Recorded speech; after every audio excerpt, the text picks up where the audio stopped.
all you volleyball fans. My name is Keith. I'm in the city of Mississauga in Ontario, Canada. I'm here to talk about volleyball, specifically today, the World Beach Volleyball Tour. But first, I just want to address this big issue in the news about FIFA and this money laundering scandal and all kinds of corruption stuff going on. Do you know something? Volleyball's the same thing. I think all the sports are the same thing. I heard the president of the FIVB became a multi-millionaire with his dealings because of volleyball, television rights and stuff. There's a lot of bribes going on, a lot of kickbacks, and these people pocket a lot of money. I mean, look at here in Canada, the top people, totally corrupt. It's about money, money, money, money, money. Not a passion for the sport, it's a passion to get rich. Anyway, I'm not here for that topic today. I'm here to talk about, well, the World Tour. And last week, I watched all kinds of matches on the FIVB World Tour, the Moscow Grand Slam. It was on webcast. And I like these webcasts. I have to say, I really like them. It's Leula TV.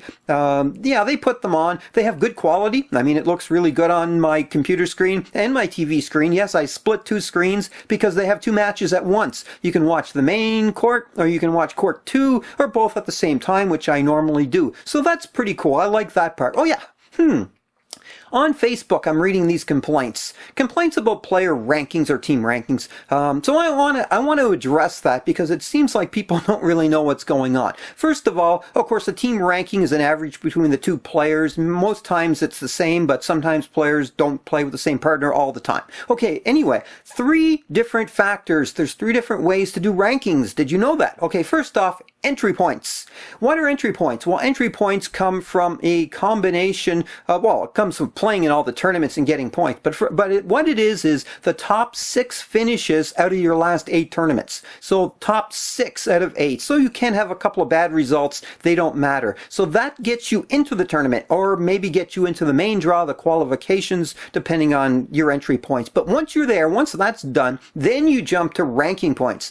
Ranking points are based out of your top 10 finishes over the past year or 365 days. So that is a big factor right there. And of course, the third one is the Olympic ranking, which is based out of your 12 top finishes, which is slightly different, but I'm not going to talk about that today. So there you go. The ranking points, are they fair? Is it a fair way to do it? Because recent results or lack of results don't always matter because you're taking top 10 based on a year ago. So you can go back to last summer, players are getting ranked high because they had some good finishes. And then some players might have done some good finishes recently, but they haven't played enough tournaments to even get to 10 or get their average up there. So it's kind of like, yeah, it's debatable how they do this. And that's why some people think, oh, a player did really well lately. How come they don't have such a high ranking? Because it is based over a year and it's based out of your top finishes and 10 of them.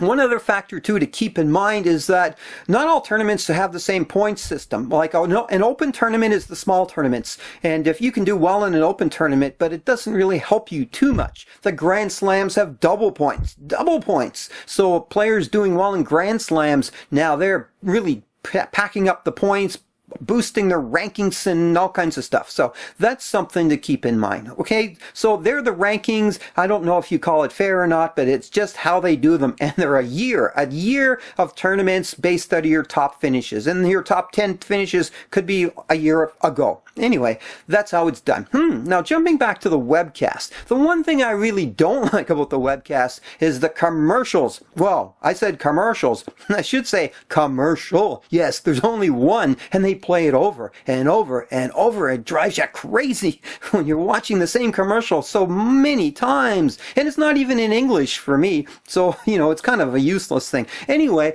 it drives you crazy. And that's the worst part about the webcast. And they don't pop up, in between breaks, between sets. No, they pop up every 5 minutes or so. Right in the middle of a play, all of a sudden you get to see that same commercial over and over and over. Yeah, kind of bugs you. But anyway, what can you do with a live webcast? It's automatic computer stuff.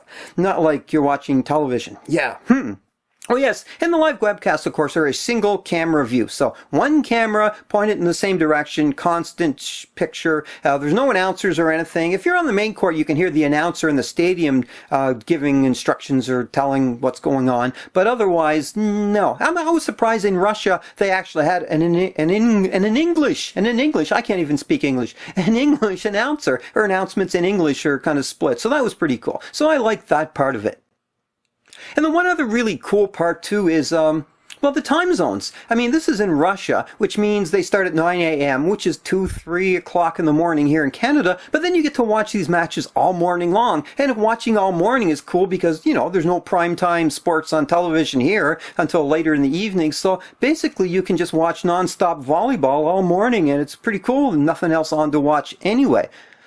One thing that does concern me, though, is the lack of fans at all these matches. I mean, I watch on the webcast. The seats are usually always empty. How do they make their money? I mean, are they going broke when they put up these big stadiums for beach volleyball and no one's there to watch? I mean, sure, they get a lot of crowds in for the gold medal matches, but that's just one day. They've got, you know, like Tuesday, Wednesday, Thursday, Friday of empty seats. So I don't know. I'm just wondering, you know, are the prices too high? No one's going. Of course, everyone's at work during the daytime. So what do? I don't know. It's just kind of wondering how they can afford it all. That's all.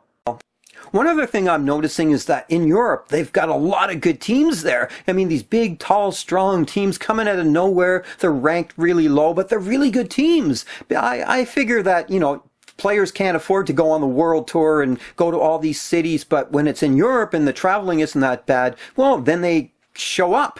Now all of a sudden now they've got these really low ranked teams who are really strong, and it throws off the standings and rankings and stuff. But that's the cool part. So yeah, there's a lot of really good teams. It's too bad the World Tour is actually the World Tour with so much traveling. And that's why it's great to have the Grand Slams close together, you know, in Europe, where a lot of the good teams can actually get there and play. And then of course you've got these upsets going on because these teams of low ranking are really good, and all of a sudden now they get to play.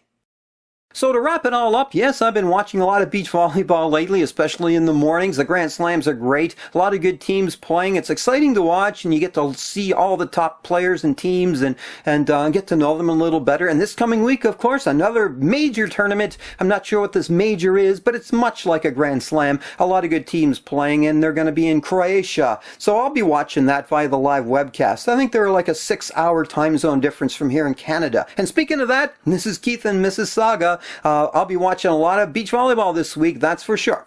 Bye for now.